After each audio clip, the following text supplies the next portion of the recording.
I am Halloween.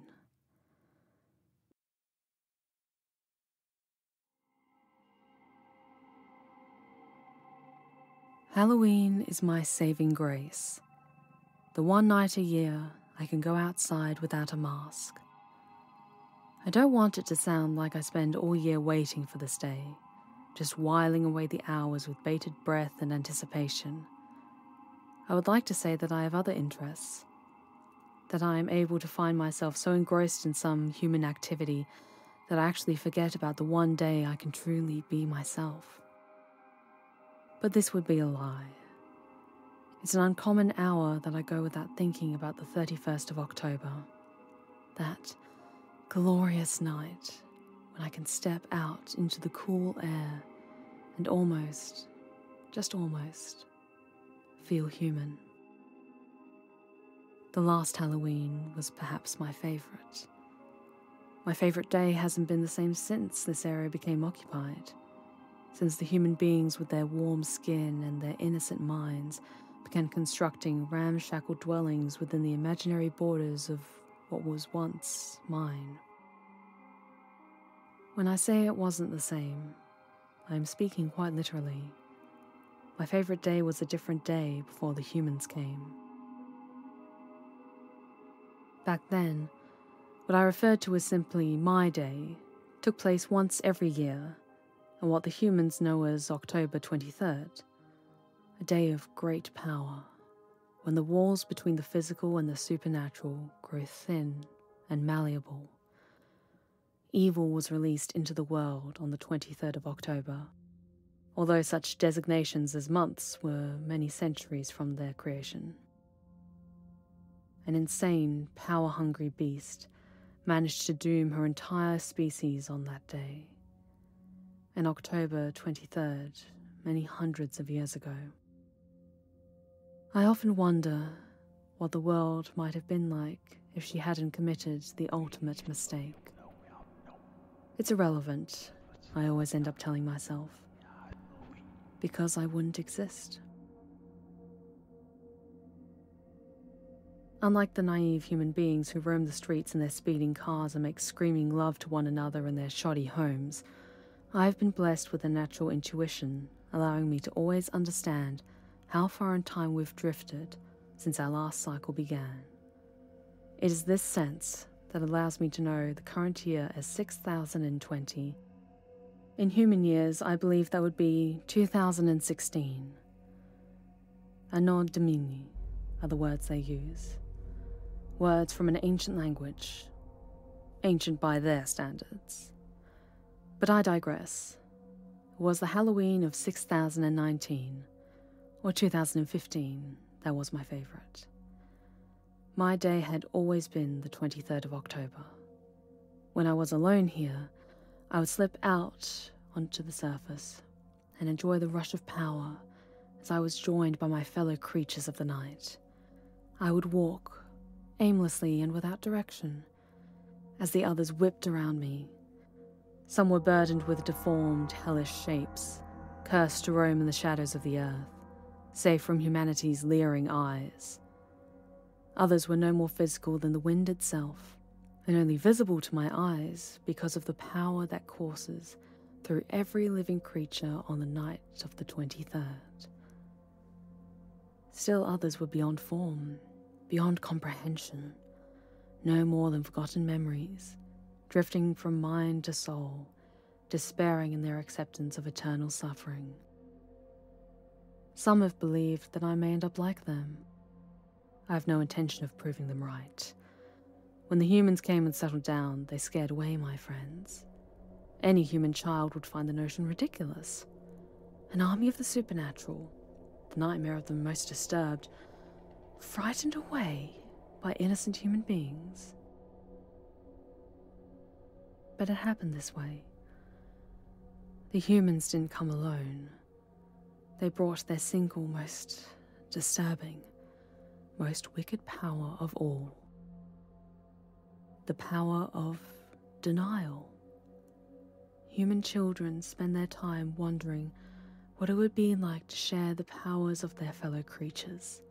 Wings like a bird, perhaps, or the sharp teeth of a dog. They don't understand that they already possess the most powerful gift of all. Through their human denial, they are able to stare us directly in the eyes and inform us that we don't exist. My friends were terrified of the human's gift. They believed that we, as agents of the supernatural, would not be allowed to exist on this mortal plane without the consent of the human beings. Without their belief, we would vanish, become nothing. So they fled. They left my home and went to find a new world, one where humans were scarce or non-existent, where they could expose themselves once a year on October 23rd, reveling in their annual powers without interference from those who may destroy them. They thought I was a fool for staying, for claiming this land as my own. I'm not a fool. I know that the humans rule my world now. I know that I've been reduced to a shadow. No, to less than a shadow. But I did not abandon my home. For that, I will not apologize. It was many years ago that the first humans came to settle in my home. They built their home uncomfortably close to mine. I watched them as they worked, stayed hidden beneath the ground, marveling at how their species had progressed since the last time I saw them. My day came a month after the first humans were settled in. I had spent some time worrying over what might happen. I was not paranoid enough to abandon my home. But I wasn't immune to my friend's terror of humanity. When the time came, I waited. I watched the human dwelling until all the windows were dark. And when they were, I waited longer still. Finally, I left my home and began walking. My destination unknown, but far away from the house. I was meant to feel exhilaration, the sheer ecstasy of being closer than ever to the joining of two worlds. But what I felt was nothing. There was nothing in the air. Nothing moving just beyond the spectrum of the physical world. I felt the cold night prickle against my skin, and the corpse's hand of darkness caressed the back of my neck. There was no one riding through the air to greet me. No one crawling up from beneath the ground to wish me a happy My Day. I returned to my home that night, disheartened and full of regret. My day was over, and I had failed to squeeze any semblance of pleasure from its dark hours. I felt as though I had failed, as if something I had done prevented me from enjoying this once glorious day. And perhaps I had made a mistake. Perhaps I should have followed my friends, away from this now tainted land, to an untouched world where humans were nothing but a harmless legend. With nothing but regret and disappointment inside me, I slept. I was awoken by a sound I knew, but was not used to hearing. Children's laughter. 8 days had come and gone as I slept. I had vaguely wondered on the possibility of sleeping through the entire year, giving myself a chance of reliving my day as quickly as possible, but this idea was thwarted by the children who played above my home. I watched them, careful to remain invisible to their innocent eyes. What I saw confused me. There were 2 children, one male and one female. I'd seen them before, of course. They lived in the human house, with the 2 adults I presumed to be their parents. The girl and the boy had played outside before, often very close to my home, but never had I seen them dressed in such an eccentric way. The little girl wore a dress of all black, with sleeves that hung down past her small hands. A black hat rested on her head, its brim round and its top pointed like the beak of a crane. For the boy, it was a fancy suit of a shiny black material, complete with a red waistcoat and a flowing cape. I recognized his attire as similar to the humans I had known many centuries earlier. But why he would be reliving the wardrobe of his dead ancestors was beyond my grasp. Their clothes were unusual, yes, but it was their faces that confused me the most. The girl's face had been painted a bright green color, closer to an emerald than to grass. Dark lines had been added, making her smooth face appear wrinkled and far older than it was. The boy's face had been painted white, with 2 lines of red running down his chin. When he opened his mouth to laugh, I saw that 2 of his teeth seemed to have grown larger and more pointed. I watched them for many minutes as they played in my grass. Their behavior was odd, unlike that of any humans I had known before. Unlike themselves, in fact. At one moment, the boy appeared to bite into the girl's neck. Rather than scream, she let out a giggle and ran away. When the shadows grew long, the children were called inside. Still confused, I tried to watch through their lit-up windows, hoping for some semblance of an explanation. But it wasn't to come, and when the sun rose the next day, the children had returned to normal. I continued to watch the human family over the next year, and was alarmed when I saw more houses being constructed. For quite some time I considered abandoning my home, as all my friends had done, but I knew that wasn't the way. Instead, I watched the houses grow like weeds, watched as my grass was paved over and horseless carriages replaced feet as the primary mode of transportation. The construction of the neighborhood went on for several years, and I watched the humans, intrigued, ignoring any threats to my own way of life.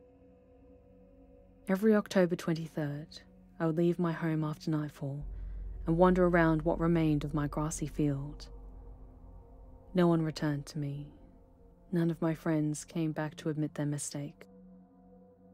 I never again felt the same electric rush that had once defined my day. I was understandably devastated as I came to accept that this thrill, this all-encompassing euphoria, was now beyond my reach. And yet, as the years passed, I found myself with new interests. Watching the humans, overhearing their conversations, following their advancement as my once grassy home became a neighborhood. I found great pleasure in watching the humans, but there was another interest of mine, another ongoing question that kept me enraptured for nearly all my waking moments. This was the mystery of October 31st. Somewhere in my life before this home, I learned that humans celebrated the 23rd of October, just as we did. They held gatherings celebrating the paranormal forces they didn't know existed. Sometimes, I had heard, they would even dress up, disguise themselves in costumes meant to terrify their friends. It seemed to me that the human celebrations of my day had somehow been shifted, so they no longer took place on the powerful day itself, but 8 days later. This was good, I believed. For the naive humans to be mocking the supernatural on such an important day was not prudent. My day came and gone many times over. Until one year, I didn't leave my home. I was so intent on watching the humans from within my home that I actually failed to remember the significance of that day. When I finally realized my mistake, I was shocked to discover that I didn't care. Watching the humans was my priority now.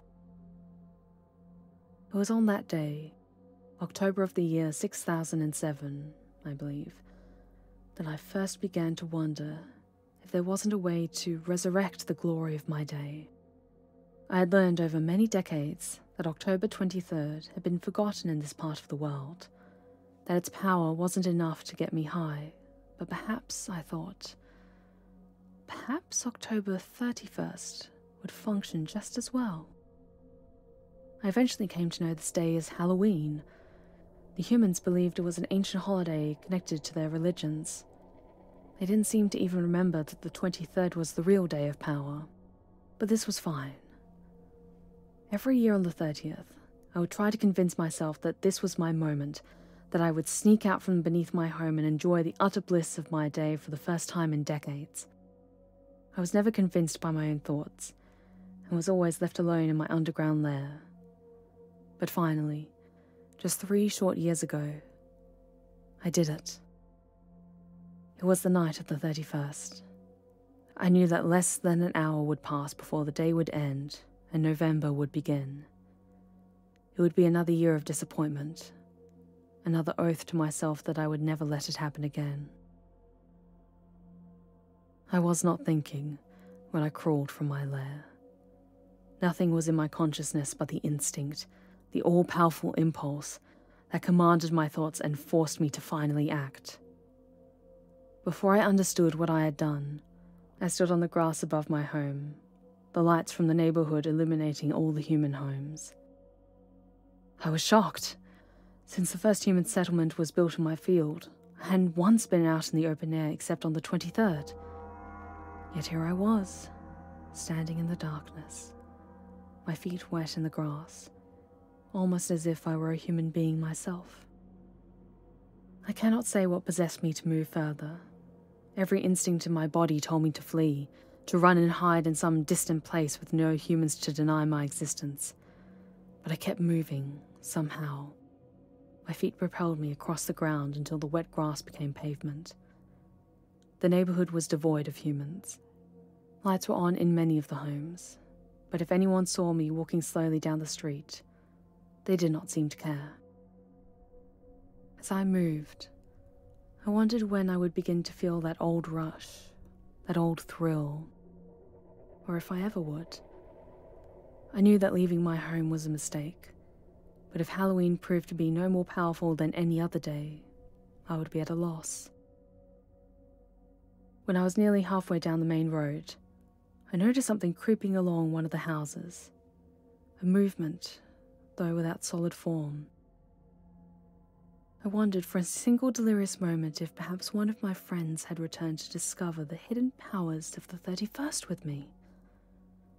But no, alas. I soon realized that the movement was nothing but a shadow. In my disappointment, I failed to recognize what this apparition signaled. When the little boy came around the corner, I froze in terror. I was standing in the middle of the street, the gaudy electric lights blaring down onto my skin. There was no conceivable way the tiny human wouldn't see me. It wasn't the same boy I'd seen dressed as a vampire all those years ago. This one had darker skin and wore a costume similar to my own clothing. When he saw me, his face drew together in a squint. He didn't seem afraid. In fact, he seemed to be pondering me as a whole, as if wondering whether or not his concept of the world would allow me to exist. I remained in the middle of the street, unmoving, as the boy stepped closer. He glanced both ways before stepping off the sidewalk, finally coming to a stop directly in front of me. In his hand was a plastic imitation of a pumpkin. "Hello," he said. "Hello," I replied. "What are you supposed to be?" he asked, craning his neck uncomfortably far just to take in my countenance. How was he not afraid, I wondered? How could he, an innocent human, and a child no less, stare at me, a creature from beyond his insignificant idea of creation, and not feel the slightest tremble of worry? "Well, I'm your neighbor," I heard myself saying. "I mean, who's your costume?" the boy corrected, frowning up at me. "My costume?" I repeated. I was at a total loss as to what the boy may be talking about. "Yeah," he said. "Who are you supposed to be for Halloween?" Yes, I thought, finally coming to understand. I was facing the human's power of denial firsthand. Then terror struck. What if I was going to die? After all these many centuries, what if I was going to disappear from existence just because one little boy could not understand me? Was there some way to prevent against being thought out of creation? Was I to encourage him, to make him think I was some sort of pathetic human, seeking candy instead of an ethereal high so powerful it could bring the dead back to life. "Here," the boy said, reaching into his pumpkin. "Looks like you didn't get much candy." I took the morsel in his hand, staring down at the plastic label. Snickers, it said. I didn't know what Snickers was. "Do you want it?" the boy asked. "Because if you don't, I'll take it back." "I do want it," I insisted, hastily slipping the candy between my lips. My teeth made short work of the sugary food. "You're not supposed to eat the wrapper," the boy cried, as if I'd done something unspeakable. He was so pathetic, I thought. His view of creation was reduced to this one neighborhood and what he wasn't allowed to eat. "Don't tell me what I'm not supposed to do," I hissed. The boy took a step back, and for the first time I registered fear in his expression. "You never told me what you were supposed to be," I growled. "Oh," the boy murmured, still craning his neck. I'm a zombie." "A zombie," I repeated, feeling the word around on my tongue. The candy had stuck to my teeth and continued to fill my mouth with its sweet taste. I didn't like the way it refused to leave. "What is a zombie?" I purred. The boy took another step back, his expression growing another degree of fear. Some part of him, I sensed, some tiny iota of his being, understood that I wasn't his kind. "It's like a dead person who's come back to life," the boy explained, his voice wavering very slightly. "I must admit, I'm not familiar with any such creature," I mused, my tongue continuing to dig at the solidified candy that dulled the needle-sharp point of my tooth. "They're not real," the boy said, covering his fear with exasperation, I noted. That was so human of him. "They're just made up for comic books and movies." "Not real, you say?" I stared down at him, arms at my sides. The claws on my left hand drummed absently across my leg. "And what is real?" I asked. "What sort of monsters do you believe in?" "I don't believe in monsters," the boy said. "I'm not a little kid anymore." He took another step back. The fake pumpkin slapped against his knee. "Of course you're not," I replied, beginning to lean forward. My legs remained stationary as I bent at the waist. "But are you sure there are no monsters?" I asked. Yeah, the boy stammered. This time he didn't move. He watched as I leaned forward, my upper half bridging the space between us. If he thought, in some absent recess of his mind, that I seemed to be growing bigger, then he was absolutely right. "But there are always monsters," I continued. "You may think that there are none. You may shut off your bedroom light and tell yourself there's nothing hiding in your closet. But my child, you are wrong." The boy said nothing. He stared at me, fear and defiance on his young face. He stood his ground as my black eyes stared into him, past his flesh and bones, to where his innocent soul lay trapped in a mortal body, begging to be let out and join me in my eternal feasting. I knew that, would make for a poor final speech, so I allowed the boy space to make a few remarks before I tore his head from his shoulders. They will not forget me, I thought, as I carried the boy down into my home. They will not forget me. Not now. Not ever. And they wouldn't. I finally understood. My friends had been wrong after all. Human denial wasn't to be feared, but to be combated. It was my job, and the job of all others like me, to push the bounds of the human mind, forcing them to think up new and more ridiculous explanations until there was nothing left but to admit the truth. Monsters exist.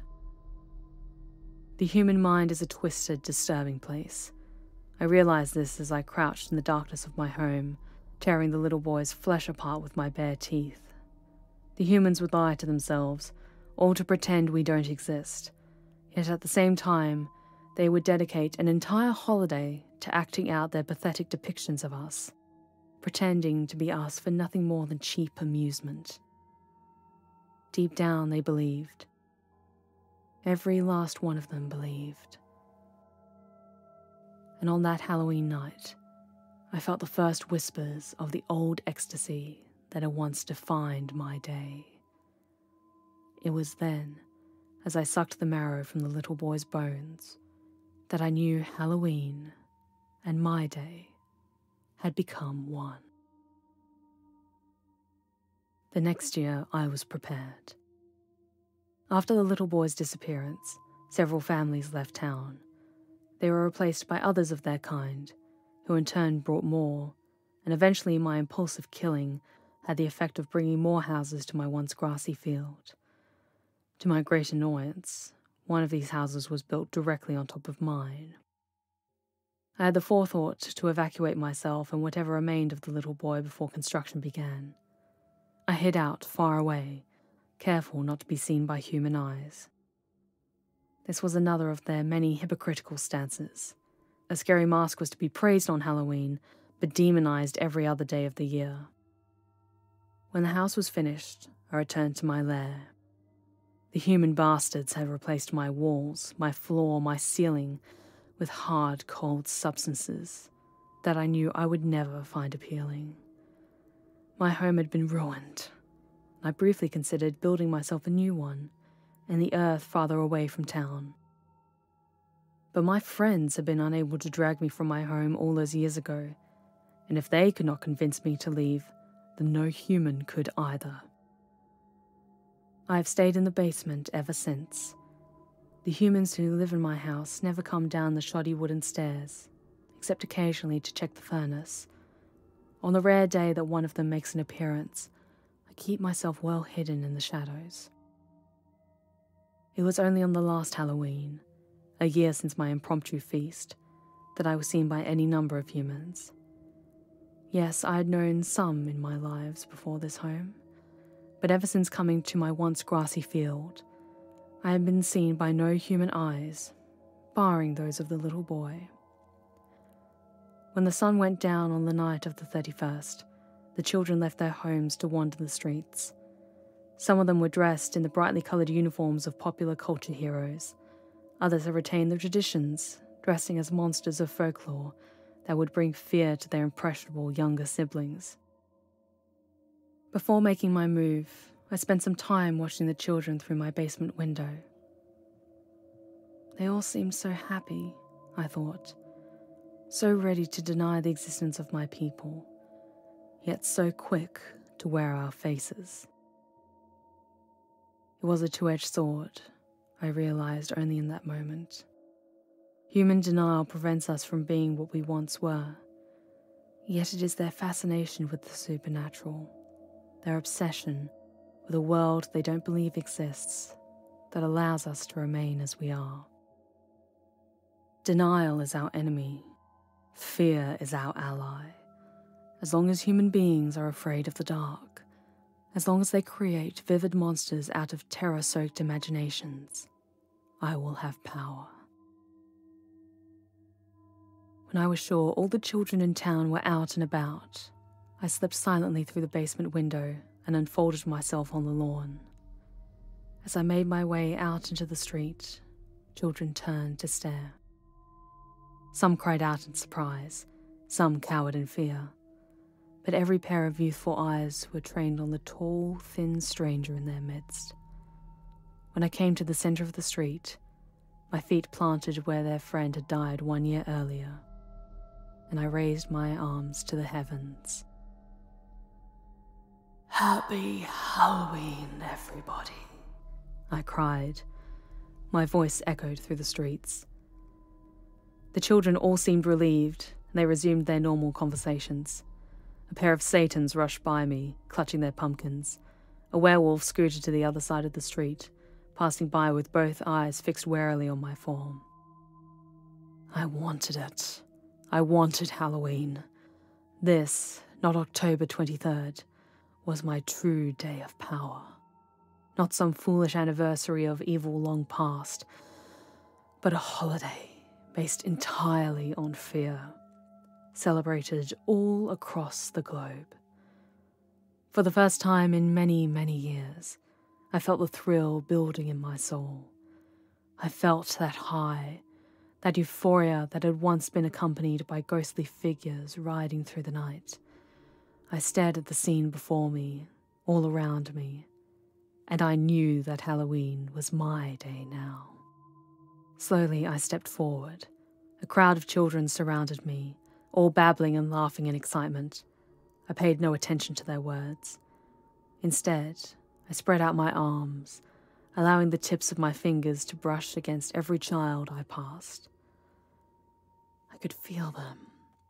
Beyond the physical touch, I could feel their excitement, their pleasure, but most importantly, buried deep in the parts of their minds that forced maturity to blossom, their fear. They were all afraid on some level. What else are human beings good for but to fear and deny that they are afraid?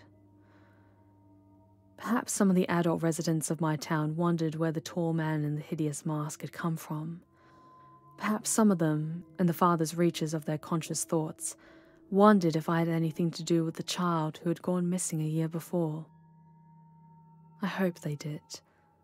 I hope they stood at their windows, watching me brush my hands against the children as I towered 3 times as high as the tallest one, and agonized over the question of whether or not they had become paranoid, delusional, perhaps insane with the unanswered questions that had followed the boy to his grave. And I hope wherever my old friends are, whatever part of the world they have decided is suitably human-free, I hope they are never happy again. I hope they never feel the brilliant fireworks of pleasure we used to share every October 23rd. I hope they never find out that the true immortal bliss is only 8 days away. Above all, I hope the human race continues to grow. I hope they flourish, each one of them enjoying long, terrifying lives. I hope they all have children, and their children have children. I hope they teach every new generation the true meaning of fear. I am the true meaning of fear. My friends believed they were incapable of being afraid, but they were afraid of humans and the power they hold. They were afraid that any flesh and blood mortal could simply wish them out of existence, and perhaps they could, but not with me there. Not with me hiding in the shadows. Not with me lurking behind every corner. Waiting until their fear reaches its climax and I strike. Manipulation is my game, and terror is my drug. I am Halloween.